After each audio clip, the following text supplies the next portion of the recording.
Hi guys, इस lecture में हम समझेंगे कि कैसे हम इलेक्ट्रिकल एनर्जी जनरेट करेंगे by using thermal power plant. तो इस लेक्चर में देखिए, इस कंप्लीट प्रोसेस को समझने के लिए कि कैसे हम इलेक्ट्रिकल आउटपुट जनरेट करेंगे at the output of the alternator by using thermal power plant, उसको समझने से पहले हम समझते हैं कि इस इलेक्ट्रिकल आउटपुट को जनरेट करने के लिए हमारी बेसिक रिक्वायरमेंट क्या है। ठीक है, तो चलिए वीडियो को स्टार्ट करते हैं। तो बेसिकली क्या होता है कि इसमें हम लेते हैं, ये एक रोटर होता है, दैट इज जनरेटर। ठीक है, तो जनरेटर में हम जानते हैं कि उसका एक रोटर पार्ट होगा और एक स्टेटर पार्ट होगा। ठीक है, और बेसिकली जो अ, हम पावर प्लांट में जो जनरेटर यूज करते हैं वो जनरली 2 पोल की ये मशीन होती है और ये 50 हर्ट्ज की फ्रिक्वेंसी पे ऑपरेट करती है। ठीक है, मैं ये कंसिडर कर रहा हूँ कि जो इस जनरेटर की रेटिंग है वो 210 एमवीए 210 एमवीए कैपेसिटी का है। ओके, तो देखिए क्या है, हमको चाहिए electrical electrical energy or output. Okay, और इनपुट में इसके क्या होता है, मैकेनिकल इनपुट होता है। ये क्या है, रोटर का शाफ्ट है। ठीक है, तो देखिए इस रोटर को हम ये इलेक्ट्रिकल आउटपुट कब पाएंगे। देखिए, हम जानते हैं कि जो स्पीड होती है सिंक्रोनस मशीन की, वो होती है, किसी भी मशीन की जो स्पीड होती है वो होती है 120 F by P. Synchronous machine की जो स्पीड होगी 120 एफ बाई पी होगी। तो इसकी अगर हम यहाँ पे फ्रीक्वेंसी 50 हर्ट्ज पुट करें और 2 पल की मशीन को कंसिडर करें तो यहाँ से 3000 आरपीएम आएगा। That means in order to generate electrical output, rotor should rotate at a speed of 3000 revolution in 1 minute। तो अगर ये रोटर 1 मिनट में 3000 रिवॉल्यूशन परफॉर्म करता है, then only we will get electrical output. Okay, या फिर हम ये कह सकते हैं कि 1 सेकेंड में अगर रोटर 3000/60 रिवॉल्यूशन परफॉर्म करता है, या बोले तो 50 रिवॉल्यूशन परफॉर्म करता है, then only we will get this electrical output. तो इसका मतलब ये हो गया कि यहाँ पे जो शाफ्ट है रोटर का, वो रोटेट होना चाहिए 50 रिवॉल्यूशन पर सेकेंड। और हम जानते हैं कि जो जनरेटर है उसका रोटर का जो डायामीटर होता है बहुत बड़ा होता है, और हाई उसकी लेंथ जो होती है बहुत बड़ी होती है, और जो उसका मास होता है रोटर का बहुत हाई मास होता है। तो इतने बड़े मास को रोटेट कराने के लिए जो एनर्जी की रिक्वायरमेंट वो बहुत ज़्यादा होगी। तो बेसिकली क्या होता है कि जो रोटर का जो शाफ्ट है वो कपल्ड होता है। जो रोटर का ये जो शाफ्ट है, ये रोटर का जो शाफ्ट है ये कपल्ड होता है टरबाइन के शाफ्ट से। ठीक है, ये है हमारा टरबाइन। तो जो रोटर का शाफ्ट है ये टरबाइन के शाफ्ट से रोटेट होता है। इट मीन्स कि अगर हम टरबाइन को रोटेट कराएं 50 रिवॉल्यूशन पर सेकेंड से, देन जो ये रोटर का जो शाफ्ट होगा वो भी 50 रिवॉल्यूशन पर सेकेंड से रोटेट करेगा, क्योंकि ये इसका शाफ्ट जो है, रोटर का जो शाफ्ट है वो टरबाइन के शाफ्ट से कपल्ड है। यहाँ पे ये कपल्ड है। तो यहाँ पे जो टरबाइन है as a prime mover use किया जा रहा है। ठीक है, turbine as a prime mover use किया जा रहा है। तो बेसिक रिक्वायरमेंट क्या है, हमको 50 रिवॉल्यूशन को अगर हमें अगर हमको 50 रिवॉल्यूशन चाहिए, तो बेसिक रिक्वायरमेंट जो है इसका स्टीम इनपुट कितनी लगेगी, इसको स्टीम इनपुट कितनी लगेगी। तो बेसिक रिक्वायरमेंट ये है कि इसमें जो स्टीम इनपुट लगेगी उसमें जो स्टीम टेम्परेचर होना चाहिए वो होना चाहिए 540 डिग्री सी स्टीम टेम्परेचर होना चाहिए, steam temperature at the inlet of the turbine. और जो स्टीम प्रेशर होना चाहिए वो भी हाई होना चाहिए, दैट इज 150 केजी पर सेंटीमीटर स्क्वायर। और जो स्टीम फ्लो रेट होना चाहिए वो होना चाहिए 600 टन पर आवर।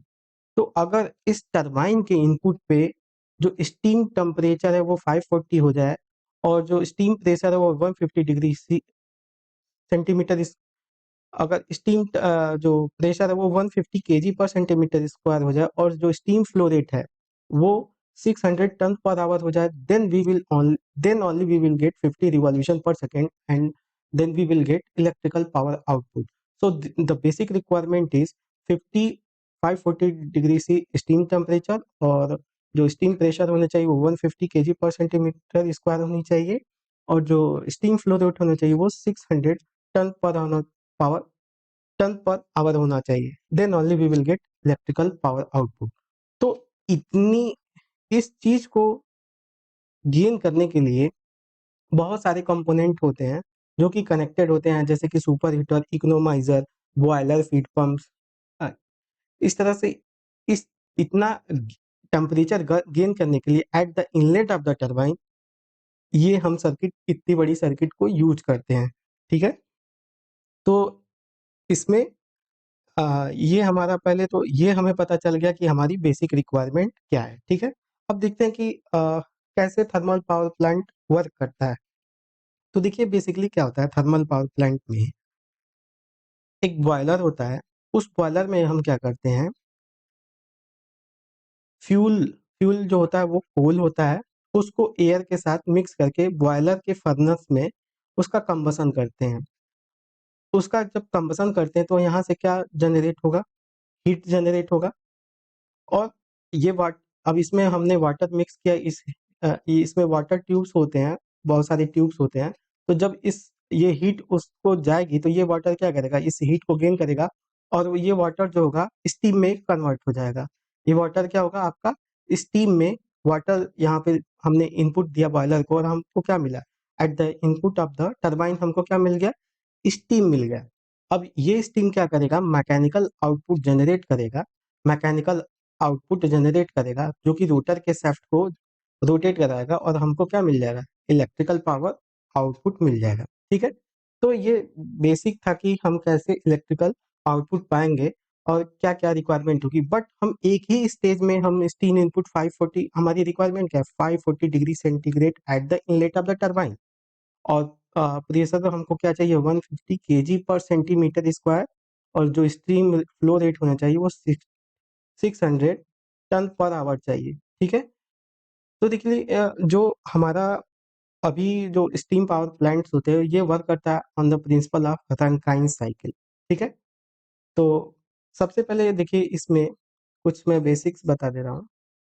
देखिए इसमें क्या होता है कि हमने क्या किया, फ्यूल लिया और एयर लिया।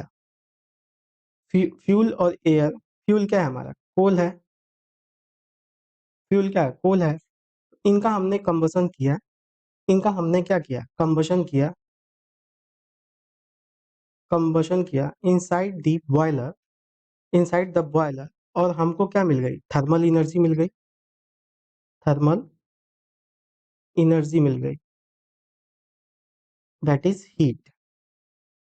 ठीक है, और ये हमने पास किया टरबाइन के इनपुट पे, टरबाइन के से पास किया तो हमको क्या मिल गई, मैकेनिकल एनर्जी मिल गई, मैकेनिकल एनर्जी मिल गई। ठीक है, अब ये मैकेनिकल एनर्जी, ये मैकेनिकल क्या करेगा, जनरेटर के रोटर को रोटेट कराएगा।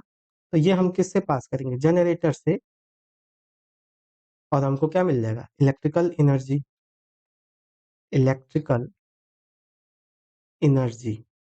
ठीक है, तो यहाँ पे एक टर्म आता है ओवरऑल इफिशियंसी का, यहाँ पे एक टर्म आता है ओवरऑल इफिशियंसी का। तो ये जो यहाँ पे हमने क्या किया, फ्यूल इनपुट किया है और हमको क्या मिल गई, थर्मल एनर्जी मिल गई, तो इसको हम बोलते हैं थर्मल इफिशियंसी, थर्मल इफिशियंसी। और ये जो हो गया कि जो थर्मल इनपुट या स्टीम यहाँ पे इनपुट में दिया टरबाइन के, तो हमको क्या मिल गया, मैकेनिकल आउटपुट मिल गया।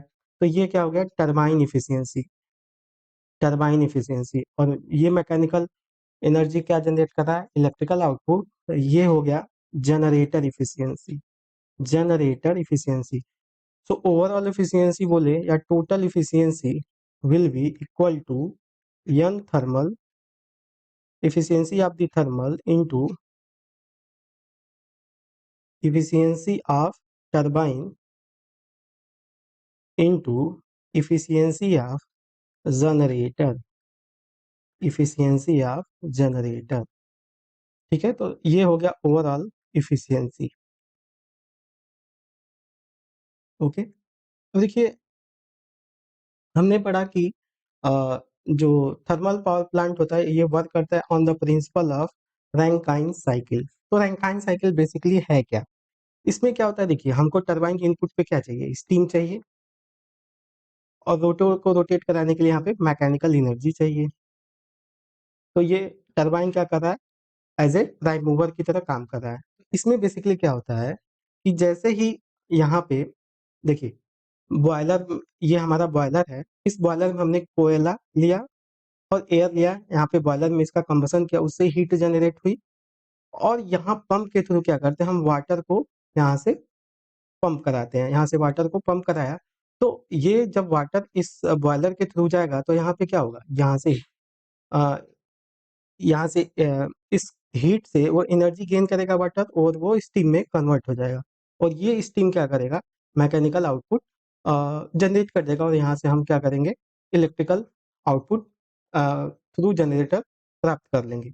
बट यहाँ से जो स्टीम गई, यहाँ पे क्या हो जाएगी, कुछ स्टीम बच जाएगी, तो जो इस स्टीम को बोलते हैं exhausted steam, exhausted steam.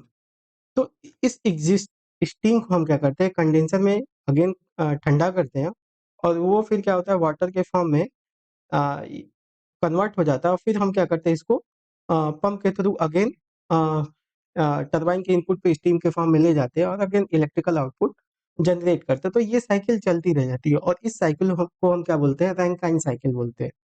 But अगर हम लार्ज साइज के जनरेटर लें तो हम बेसिकली एक साइकिल में हम, हमारी बेसिक रिक्वायरमेंट क्या है कि इसमें जो स्टीम का टेम्परेचर होना चाहिए वो 540 डिग्री सी होना चाहिए, और प्रेशर जो होना चाहिए 150 केजी पर सेंटीमीटर होना चाहिए। तो ये इतना ज़्यादा टेम्परेचर हम एक साइकिल में गेन नहीं कर सकते हैं। अगर हमको 210 एमवीए हाई कैपेसिटी का जनरेटर अगर ले लें तो एक साइकिल में हमारा काम नहीं चलेगा। तो इतना ज़्यादा टेम्परेचर को करने के लिए हम क्या करते हैं, मॉडर्न रैंकाइन साइकिल का यूज़ करते हैं, या उसको बोलते हैं रीहीट रैंकाइन साइकिल, रीहीट या मॉडिफाइड रैंकाइन साइकिल। ठीक है? तो रीहीटिंग करते हैं, ठीक है? तो अब कंप्लीट प्रोसेस को समझते हैं कि how the electrical output generated by using the thermal power plant. Okay? तो देखिए बेसिकली इसमें क्या है, ये हमारा बॉयलर है, ठीक है? ये हमारा क्या है, बॉयलर है, ये बॉयलर का ड्रम है, ठीक है? और ये देखिए इसमें बहुत सारे कंपोनेंट हैं। तो देखिए हमारा ये इकोनोमाइज़र है, ये हाई टेम्परेचर सुपर हीटर है, और ये इंटरमीडिएट टेम्परेचर सुपर हीटर है, या इसको बोलते हैं रीहीटर, ठीक है? तो बेसिकली देखिए ये जो हमारी टरबाइन्स होती हैं, इसमें 3 तरह की टरबाइन्स होती है, और एक ही शाफ्ट पे कपल्ड होती है, और ये टरबाइन जो है जनरेटर से कपल्ड है। तो ये एचपीटी हाई प्रेशर टरबाइन है, एलपीटी लो प्रेशर टरबाइन, और एलपीटी जो ये आईपीटी है इंटरमीडिएट प्रेशर टरबाइन, और ये एलपीटी जो है लो प्रेशर टरबाइन है। और ये आपका है कंडेंसर, ठीक है? ये आपका है कंडेंसर, ओके? तो अब देखिए हमारी बेसिक रिक्वायरमेंट क्या है, अगर हमको यहाँ पे जनरेटर पे इलेक्ट्रिकल आउटपुट चाहिए, जनरेटर के आउटपुट पे इलेक्ट्रिकल आउटपुट चाहिए, तो इसके शाफ्ट को हमें रोटेट कराना है कितने से, 50 रिवॉल्यूशन पर सेकंड से रोटेट कराना है। तो उसकी बेसिक रिक्वायरमेंट क्या है कि जो टरबाइन है उसके इनपुट पे जो प्रेशर होना चाहिए, टरबाइन इनपुट है उस पे जो प्रेशर होना चाहिए वो होना चाहिए 540 डिग्री सी स्टीम टेम्परेचर, और जो प्रेशर होना चाहिए वो कितना होना चाहिए 150 केजी पर सेंटीमीटर स्क्वायर, और जो स्टीम फ्लो रेट होना चाहिए वो होना चाहिए 16 ton per hour, then only we will get electrical power output. उसके लिए हम क्या करते हैं कि ये सारे ऑक्सिलरी इक्विपमेंट यूज करते हैं सो दैट हम अपने टारगेट को अचीव कर लें, और अगर हम टारगेट को अचीव कर लेंगे then only we will get the 50 revolution per second, और हम जनरेट कर लेंगे electrical power output. Okay, then only we will get electrical power output. Okay, तो समझते हैं वन बाय वन। तो यहाँ पर देखिए बेसिकली क्या होता है कि बेसिक सबसे पहले हमको क्या चाहिए, वाटर चाहिए। वाटर चाहिए। तो ये है हमारा हॉट वेल, हॉट वेल है। तो इस हॉट वेल में हम क्या करते हैं बेसिकली, डीमिनरलाइज वाटर यूज करते हैं, डीएम वाटर यूज करते हैं। ठीक है, तो our first requirement is water. तो सबसे पहले हम क्या करते हैं, जो वाटर होती है रिवर या प्लांट से, उसको पहले डीएम प्लांट में ले जाते हैं और यहाँ से डीएम वाटर यूज करते हैं, डीमिनरलाइज वाटर, डीएम वाटर। हम डीएम वाटर क्यों यूज करते हैं, बेसिकली उसमें जो मिनरल्स होते हैं उनको एक्सट्रैक्ट कर लेते हैं। अगर इसलिए डीएम वाटर यूज करते हैं क्योंकि अगर उसमें मिनरल्स रह गए तो वो मिनरल्स क्या करेंगे, बॉयलर में कोरोजन, ये क्योंकि यही वाटर क्या होगा, बॉयलर के ट्यूब से जाएगा। तो वो बॉयलर के ट्यूब को में अगर उसमें मिनरल्स होंगे तो उसको क्या करेंगे, कोरोजन क्रिएट कर देंगे, जिससे कि बॉयलर ट्यूब डैमेज हो सकता है। तो for the protection of the boiler tube हम जो वाटर यूज करते हैं वो डीमिनरलाइज वाटर यूज करते हैं। ठीक है, और इस वाटर का जो टेम्परेचर होता है, इस वाटर का जो बेसिक जो हम टेम्परेचर रखते हैं वो होता है 40 डिग्री C, और जो प्रेशर होता है at atmospheric pressure of 1 kg/cm² होता है। ठीक है, अब देखिए इस प्रेशर को हम, अब इस वाटर को हम पास करते हैं कंडेंसेट एक्सट्रैक्टिंग पंप के थ्रू, कंडेंसेट एक्सट्रैक्टिंग पंप के थ्रू। तो ये जो कंडेंसेट सी पंप होता है, इस वाटर के प्रेशर को क्या कर देता है, इंक्रीज कर देता है, कितना, 16 kg/cm²। ठीक है, और ये है हमारा low pressure heater. Low pressure heater क्या करेगा, the output of the CEP passes through the LPH and it will raise the water temperature up to 110 degree C। तो अभी टेम्परेचर पहले कितना था, 40 डिग्री C, अभी इसका टेम्परेचर कितना हो गया, 110, बट हमारी रिक्वायरमेंट कितनी है, 540 की। तो अब देखिए इस एलपीएच के आउटपुट को हम पास करते हैं, ये हमारा डी जो है डीएरेटर है। ठीक है, अब इसको हम क्या करते हैं, डीएरेटर से पास करते हैं। तो यहाँ पे डीएरेटर का काम क्या होता है, द फंक्शन, जो ये क्या करता है, डीएरेटर डिजर्ट गैसेस को रिमूव करता है, या बोले तो जो वाटर में एयर बबल्स होते हैं उनको ये रिमूव करने का काम करता है। क्योंकि अगर ये एयर बबल्स टरबाइन के इनपुट में गई तो ये टरबाइन के अगर ब्लेड पे गई तो टरबाइन के ब्लेड को डैमेज कर सकता है।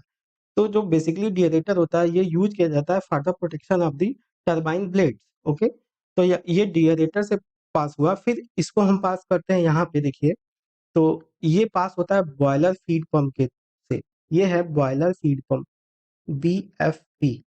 तो ये सबसे हाई प्रेशर जनरेटिंग पंप होता है, सबसे ज्यादा in the thermal power plant सबसे ज्यादा हाई प्रेशर जनरेट होता है इस बॉयलर फीड पंप से। ये 16 kg के प्रेशर को इंक्रीज कर देता है 165 kg/cm², और सबसे ज्यादा पावर कंज्यूम करता है, लगभग 4 to 5% of total power generated use हो जाता है इस बॉयलर फीड पंप में। लगभग 4 to 5 मेगावाट पावर कंज्यूम करता है ये बॉयलर फीड पंप अकेले।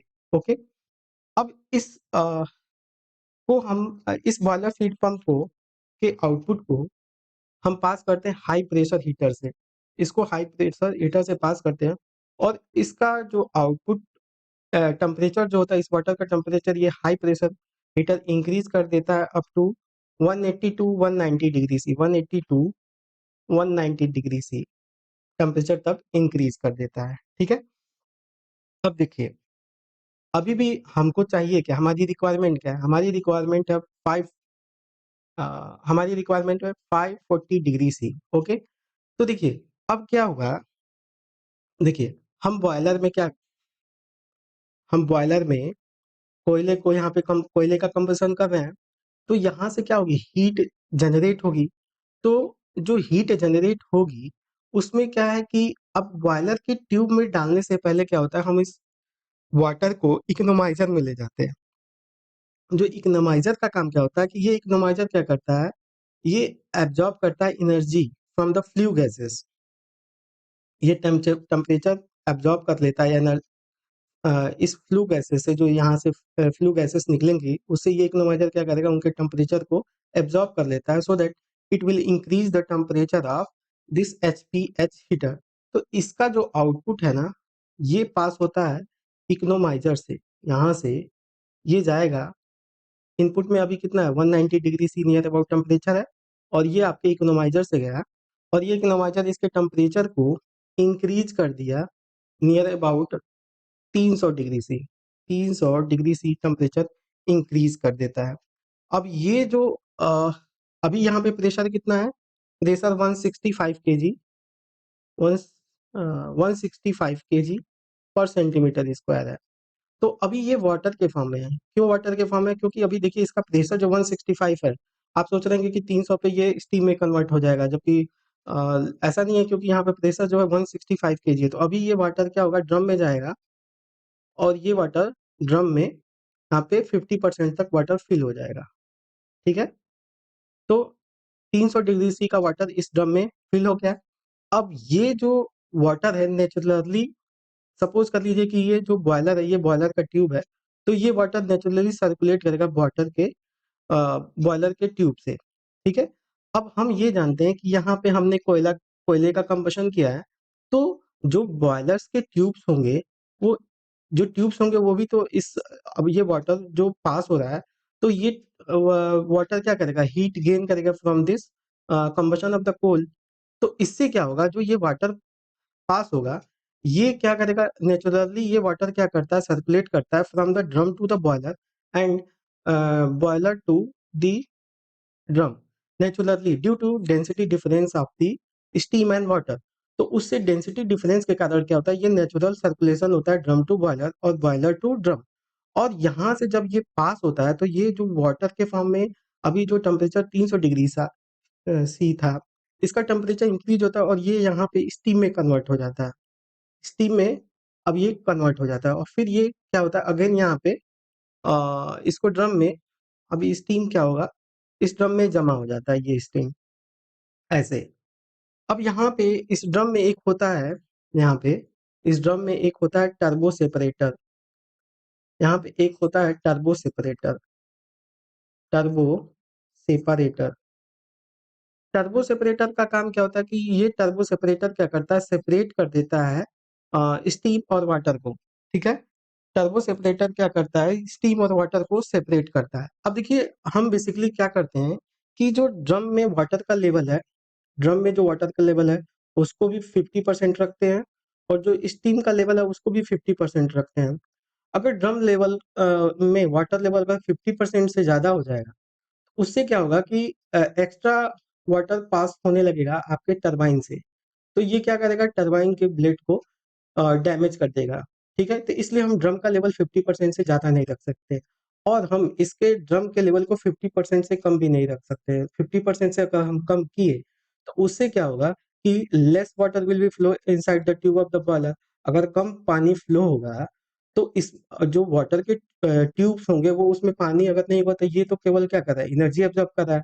तो अगर वाटर नहीं होगा इनसाइड द ट्यूब, तो ये क्या करेगा, हीट ट्यूब को डैमेज कर देगा। इसलिए इन प्रैक्टिकली हम क्या करते हैं, ड्रम को 50% फिल अप करते हैं, और 50% स्टीम फिल अप करते हैं। ठीक है, उसके बाद से जो इसका जो वाटर प्लस हीट है, यहाँ पे जो वाटर प्लस स्टीम है, वाटर प्लस स्टीम का जो टेम्परेचर हो जाता है वो 350 डिग्री सी टेम्परेचर हो जाता है। अब यहाँ से with help of turbo separator हमने सेपरेट कर लिया, और ये steam at temperature of 350 degree C. अभी हमारी बेसिक रिक्वायरमेंट क्या है, 540 डिग्री सी। तो इसको हम क्या करते हैं, पास करते हैं, इसको हम पास करते हैं हाई टेम्परेचर सुपर हीटर से। तो ये जो स्टीम चली, अब ये पास होती है हाई टेम्परेचर सुपर हीटर से, हाई टेम्परेचर सुपर हीटर से। ठीक है, तो ये क्या करेगी, ये हाई टेम्परेचर सुपर हीटर क्या करेगा, ये भी हीट जो यहाँ पे कोल का कंबसन हुआ है उससे ये हीट लेगा, और उससे हीट को एब्जॉर्ब करके जो स्टीम आया उसके टेम्परेचर को इंक्रीज कर देता है 540 डिग्री सी पे, 540 डिग्री सी टेम्परेचर पे इंक्रीज कर देता है। ठीक है, और जो प्रेशर होता है वो प्रेशर नियर अबाउट 150 केजी पर सेंटीमीटर स्क्वायर हो जाता है। यहाँ पे इस प्रोसेस में जो वाटर और स्टीम का सर्कुलेशन हुआ, उससे जो यहाँ पे कुछ ना कुछ तो प्रेशर का ड्रॉप होगा, जो कि पहले तो हमारा 165 था, तो इस प्रोसेस में प्रेशर ड्रॉप हो गया और प्रेशर ड्रॉप होकर के आपका चला गया 150 150। अब इस ये जो होता है पास होता है, ये जो स्टीम अब हम क्या करेंगे एचपीटी टरबाइन के इनपुट पे ले जाएंगे। बट ये जो पास होता है यहाँ पे एक हम वाल्व लगाते हैं, ठीक है। ये वाल्व होता है, इस वाल्व के थ्रू इसका जो आउटपुट है, इसका जो आउटपुट है इस वाल्व के थ्रू पास होता है, इसके इनपुट में देते हैं। और ये वाल्व जो होता है इसको बोलते हैं हाई प्रेशर गवर्निंग वाल्व। तो ये गवर्निंग वाल्व के थ्रू इसमें एचपीटी टरबाइन में पास करते हैं, ठीक है। अब ये जो स्टीम है वो एचपीटी टरबाइन में क्या होगी, एक्सपैंड होगी और कुछ मैकेनिकल वर्क करेगी to rotate the rotor of the shaft of the turbine. तो ये क्या करेगा, यहाँ पे स्टीम एक्सपैंड होगी और यहाँ पे इसका जो स्टीम का आउटपुट आएगा, स्टीम का जो आउटपुट आएगा वो उसका टेम्परेचर अभी जब यहाँ पे स्टीम एक्सपैंड होगी इनसाइड द टरबाइन तो इसका टेम्परेचर ड्रॉप हो जाएगा 340 डिग्री सी और प्रेशर भी ड्रॉप हो जाएगा अप टू 28 केजी पर सेंटीमीटर स्क्वायर। तो इसके ड्रॉप होने से अब हमारी अब देखिए इससे ये ड्रॉप हुआ, ये एक कंप्लीट रैंकाइन साइकिल हो गया, ठीक है। कि हमने यहाँ से वाटर पंप किया, उसको गर्म किया, इन टरबाइन के इनपुट पे डाला। बट अब हमारी अब क्या है, यहाँ पे उतना तो हमने टेम्परेचर लिया बट ये टेम्परेचर अगेन ड्रॉप हो गया। अब इसको हम क्या करेंगे, रीहीटिंग करेंगे। तो इसको हम क्या पास करते हैं, इंटरमीडिएट टेम्परेचर सुपर हीटर से पास करते हैं, या इसको हम आईटीएसएच को बोलते हैं रीहीटर। तो इसको अगेन हम आईटीएचएस से पास करेंगे और अगेन इसका ये टेम्परेचर क्या कर देता है, इंक्रीज कर देता है अगेन 540 डिग्री सी पे। बट प्रेशर अगेन ड्रॉप हो जाता है 26 केजी पर सेंटीमीटर स्क्वायर से। और ये फिर यहाँ पे हम क्या करते हैं, एक वाल्व लगाते हैं, ठीक है। और इसके इनपुट से ये वाला, यहाँ पे मैं इसको डॉटेड से दिखा दे रहा हूँ, ये यहाँ से पास होता है, ये गया ऐसे आईपीटी को, ये आईपीटी को गया। तो ये आईपीटी के इनपुट पे जैसे गया तो ये क्या है, इसको बोलते हैं intermediate pressure governing valve, intermediate pressure governing valve. तो ये क्या करेगा, अब स्टीम आईपीटी में गया, इंटरमीडिएट प्रेशर टरबाइन के इनपुट पे गया।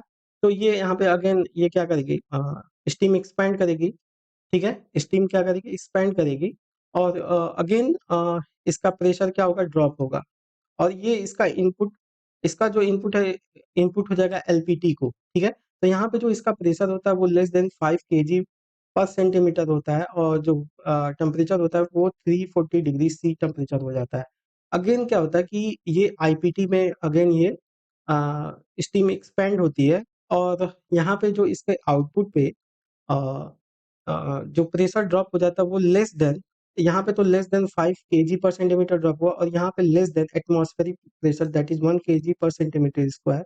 और जो स्टीम टेम्परेचर है वो 250 डिग्री सी टेम्परेचर रह जाता है, ठीक है। अब देखिए यहाँ पे प्रेशर ड्रॉप हो गया, ठीक है। अब यहाँ पे एक चीज देखिए, हमने यहाँ पे दो वाल्व यूज किया, एक हाई प्रेशर गवर्निंग वाल्व और एक इंटरमीडिएट प्रेशर गवर्निंग वाल्व। तो इनका काम क्या होता है, ये स्टीम के फ्लो के रेट को कंट्रोल करता है, ठीक है, स्टीम फ्लो रेट को, ठीक है। तो अगर सपोज करिए हम जानते हैं कि एन जो होता है वो होता है 120 एफ बाई पी। तो अगर हमको फ्रीक्वेंसी को कंट्रोल करना है तो इसका मतलब हमको क्या करना है, जनरेटर के स्पीड को कंट्रोल करना है। और इसके स्पीड को कंट्रोल कर कैसे करेंगे, स्टीम के फ्लो का जो रेट है उसको कंट्रोल करने से एन को हम कंट्रोल करेंगे। और स्टीम फ्लो रेट को कंट्रोल करने के लिए हम क्या यूज करते हैं, हाई प्रेशर गवर्निंग वाल्व और इंटरमीडिएट प्रेशर गवर्निंग वाल्व। तो बाय यूजिंग एचपीजीवी और IPGV we can control the frequency of the machine. Okay, तो इससे हम क्या कर सकते हैं, फ्रीक्वेंसी को भी कंट्रोल कर सकते हैं। अब देखिए यहाँ पे ये है कंडेंसर। तो अब यहाँ पे क्या करते हैं, कंडेंसर में एक वैक्यूम पंप होता है। ये वैक्यूम पंप क्या करता है, एक वैक्यूम क्रिएट करता है that is negative pressure create करता है सो दैट जो यहाँ पे स्टीम अवेलेबल है उसको क्या कर सके, एक्सट्रैक्ट कर सके, ठीक है। अब लेकिन यहाँ पे इसलिए हम यहाँ पे क्या यूज करते हैं, वैक्यूम पंप यूज करते हैं। अब यहाँ पे देखिए, अब ये जो स्टीम बचा है हम इसको डायरेक्टली पंप नहीं कर सकते हैं टू दी टरबाइन, बिकॉज़ हमको पहले इसको वाटर में कन्वर्ट करना होगा, इसलिए हम यहाँ पे यूज़ करते हैं ये कंडेंसर। अब ये कंडेंसर में काम क्या होता है, देखिए यहाँ पे ये हमारा है कूलिंग टावर, ठीक है? ये कूलिंग टावर है और ये रॉ वाटर है। ये पानी कहाँ से आता है आपका? ये पानी आता है रिवर से, ठीक है? और इसका लगभग टेम्परेचर जो होता है 30 डिग्री सी होता है।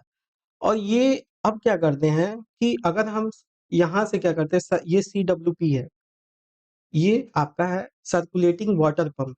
तो जब ये पानी जो है सर्कुलेटिंग वाटर पंप से जाता है CWP से, ये ऐसे सर्कुलेट करेगा वाटर, तो ये वाटर क्या करेगा, स्टीम के जो एनर्जी होगी या हीट होगी उसके हीट को गेन करेगा। तो इस वाटर का भी टेम्परेचर क्या होगा, राइज होगा। तो ये जो 30 डिग्री था यहाँ पे क्या हो गया, 50 डिग्री सी का टेम्परेचर हो गया। और फिर इसको हम क्या कर सकते हैं, कूलिंग टावर से इसको फिर अगेन हम ठंडा करके इसमें कलेक्ट कर लेते हैं, ठीक है? अगेन इस वाटर को हम क्या करते हैं, डीएम प्लांट में भेजते हैं, डीमिनरलाइज करते हैं और फिर अगेन हम इसको पंप कर देते हैं toward the turbine, again toward the boiler to turbine, ठीक है? तो ये साइकिल हो गई, ऐसे ये साइकिल चलती रहती है। और हम क्या कर सकते हैं कि ये 540 डिग्री सी टेम्परेचर और 150 केजी पर सेंटीमीटर स्क्वायर प्रेशर प्राप्त कर लेते हैं, so that we will get the 50 revolution per second और हमको इलेक्ट्रिकल पावर आउटपुट मिल जाता है, ठीक है? और यहाँ पे देखिए, तो क्या होता है कि जब ये वाटर पास होता है तो यहाँ पे जो स्टीम होती है, वो स्टीम क्या होगी, वाटर ड्रॉपलेट्स के फॉर्म में ये हॉट वेल में इकट्ठा होगी, है ना? इसको भी हम क्या कर सकते हैं, पंप कर सकते हैं toward the boiler and then to the steam to get the electrical output। तो ये एक बेसिक प्रोसेस है कि how the thermal power plant is work. इसमें एक और पार्ट बचता है, ये वाला, कि अब इसमें बेसिकली हम जानते हैं कि हमको चाहिए कोयला, ठीक है? तो इसमें देखिए, इसमें क्या होता है कि पहले देखिए कोयला हम रेल से मंगवाते हैं, फिर कन्वेयर बेल्ट के थ्रू क्या करते हैं, इसको कोल को क्रश करते हैं लगभग 20 टू 30 mm स्मॉल पार्टिकल्स में, और इसको हम क्या कर सकते हैं, कोल हॉपर में डालते हैं।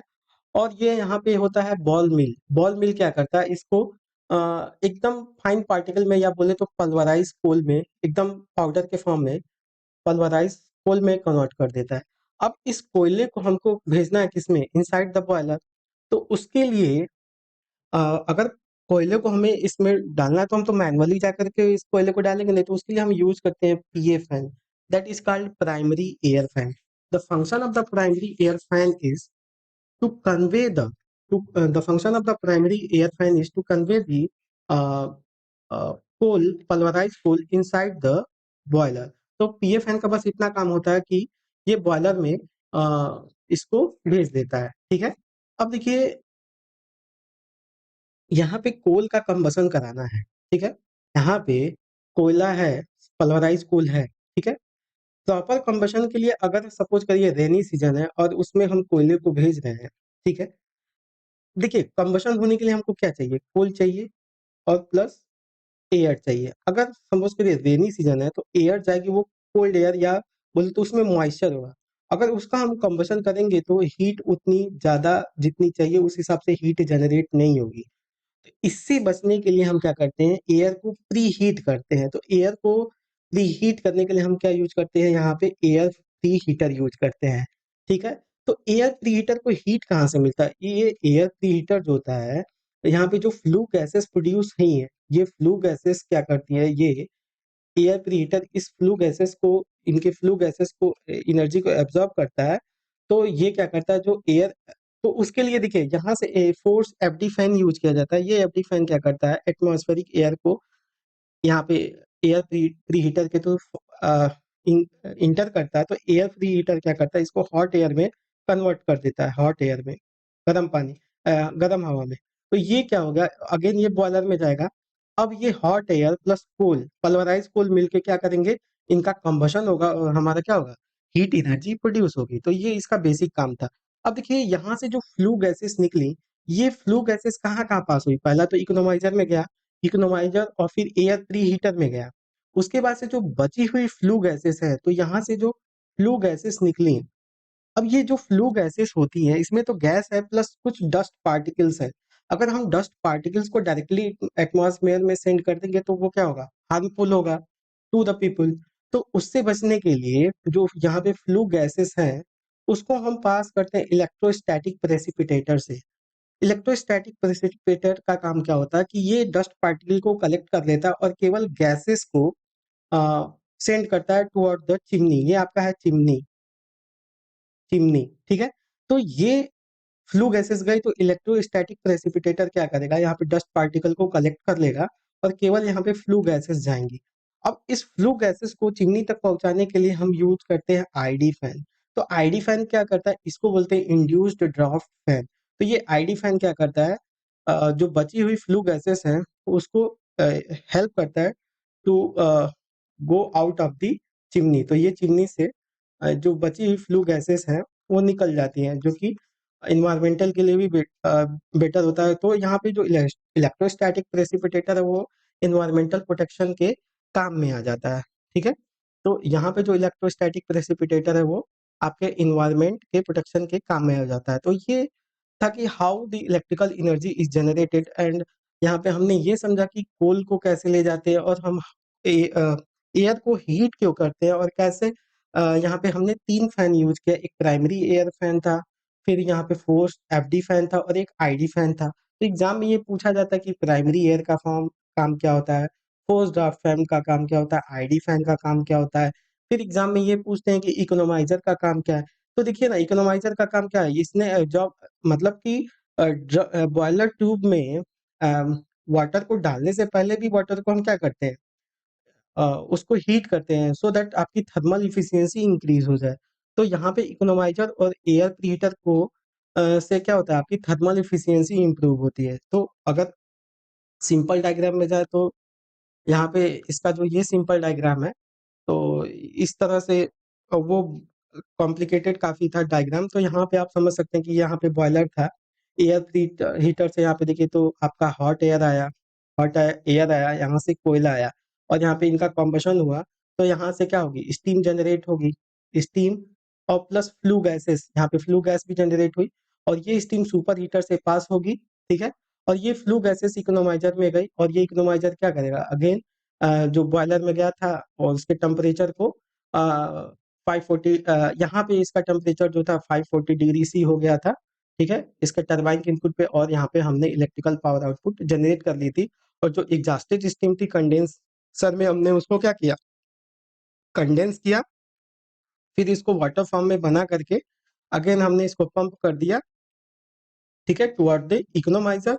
फिर ये गया इकोनोमाइजर से बॉयलर में, फिर वो ड्रम में सर्कुलेट करके स्टीम फॉर्म में बना, फिर ये सुपर हीटर से फिर ये जाएगा। तो ये साइकिल इस तरह से चलती रहती है। यहाँ पे देखिए आईडी फैन है और यहाँ पे आपका क्या था, इलेक्ट्रोस्टैटिक प्रेसिपिटेटर। देखिए बेसिकली इस इलेक्ट्रोस्टैटिक प्रेसिपिटेटर काम कैसे करता है, यहाँ पे क्या होती है कि 2 प्लेट्स होती हैं और इसमें क्या करते हैं, हम डीसी वोल्टेज अप्लाई करते हैं, ठीक है। उससे क्या होता है, यहाँ पे इस प्लेट पे प्लस आ जाता है और यहाँ पे माइनस आ जाता है, that is electric field generate होती है। अब यहाँ से, अब जब इसके बीच से डस्ट पार्टिकल पास पास होती है तो ये क्या करता है, इलेक्ट्रिक फील्ड इस पार्टिकल्स को आयनाइज कर देता है। आयनाइज होकर के कुछ पार्टिकल्स प्लस में आ जाती है और कुछ माइनस में आ जाती है। तो जो प्लस वाली डस्ट पार्टिकल होते हैं वो जा करके अट्रैक्ट हो जाती है टुवर्ड द नेगेटिव प्लेट, और जो नेगेटिव वाली पार्टिकल होती है वो पास हो जाती हैं, अट्रैक्ट हो जाती हैं टुवर्ड द पॉजिटिव प्लेट, और केवल आपकी बच जाती है फ्लू गैसेस। और जो फ्लू गैसेस होती हैं वो आईडी फैन के थ्रू क्या करते हैं, हम चिमनी के थ्रू उसको एटमॉस्फेयर में एग्जॉस्ट कर देते हैं। तो this is all about the thermal power plant. अगर आपको हमारी वीडियो अच्छी लगी हो तो वीडियो को लाइक करें, चैनल को सब्सक्राइब करें। Thank you.